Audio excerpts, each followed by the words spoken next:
আজকে আতা ফল দিয়ে বানানো একটা টেস্টি আতা ফলের ড্রিঙ্কের রেসিপি শেয়ার করব।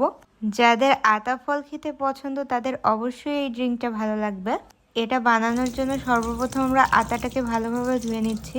আতাটা ভাঙতে গিয়েই বোঝা যাচ্ছে আতাটা কতটা পারফেক্টলি পেকে গেছে। এমন পাকা আতা দিয়ে বানালেই কিন্তু এই ড্রিঙ্কটা খেতে বেশি টেস্টি লাগে। এখন সর্বপ্রথম কাজ হচ্ছে আতা থেকে আতার বীজকে আলাদা করা। এই জন্য প্রথমে আতাটাকে খোসা থেকে আলাদা করে এটাকে চটকিয়ে নিব এমন চামচের সাহায্যে। এতে করে কিন্তু আতার মধ্যে থাকা বীজগুলো খুব সহজেই বের হয়ে আসবে। এক ধরনের চপিং মিক্সচার আছে, সেইটার মধ্যে দিলে কিন্তু খুব ইজিলি এটা বের করা যায়। আমার হাতের কাছে যেহেতু আপাতত এই চামচটা আছে, এই কারণে চামচ দিয়ে করতেছি। চামচের সাহায্যেও কিন্তু কাজটা খুবই তাড়াতাড়ি করা যায়। আদা থেকে বীজগুলো আলাদা করে ফেলার পরে এটাকে আমরা ব্লেন্ডারে নিয়ে নিব। তার সাথে নিয়ে নিব 3 চামচ পরিমাণ গুঁড়া দুধ। এটার মধ্যে গুঁড়া দুধ দিলেই টেস্টটা বেশি ভালো লাগে। আপনারা চাইলে কিন্তু লিকুইড দুধ দিয়েও এটা করতে পারেন। এরপরে মিষ্টির জন্য দিয়ে দিলাম আখের গুড়।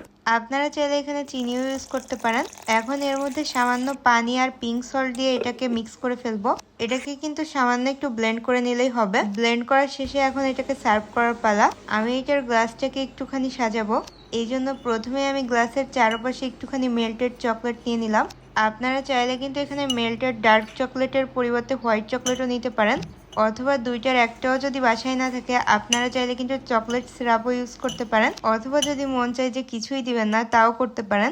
আপনার রেসিপি, আপনার রুল, আপনি আপনার ইচ্ছা মতো এটা বানাবেন।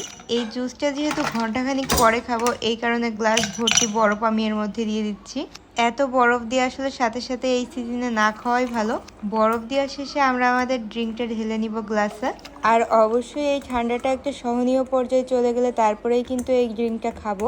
যারা আতা ফল অনেক বেশি পছন্দ করে তাদের কিন্তু এটা খেতে অনেক বেশি ভালো লাগবে। এটা যে খেতে শুধু ভালো লাগে ব্যাপারটা সেটা না, এটা খাওয়ার পরে কিন্তু শরীরে একটা আলাদাই এনার্জি চলে আসে। আমি গ্লাসের উপর দিয়ে একটুখানি বাদাম আর কিশমিশও স্প্রিঙ্কল করে নিলাম। এই ডেকোরেশনটা একদমই কিন্তু অপশনাল। আপনারা চাইলে এটা সম্পূর্ণ স্কিপ করে ফেলতে পারেন, আবার চাইলে নিজের পছন্দ মতো আমার থেকেও বেশি ভালোভাবে ডেকোরেশন করে এটা সার্ভ করতে পারেন। এটা কিন্তু সম্পূর্ণই যার যার টেস্টের উপরেই ডিপেন্ড করে।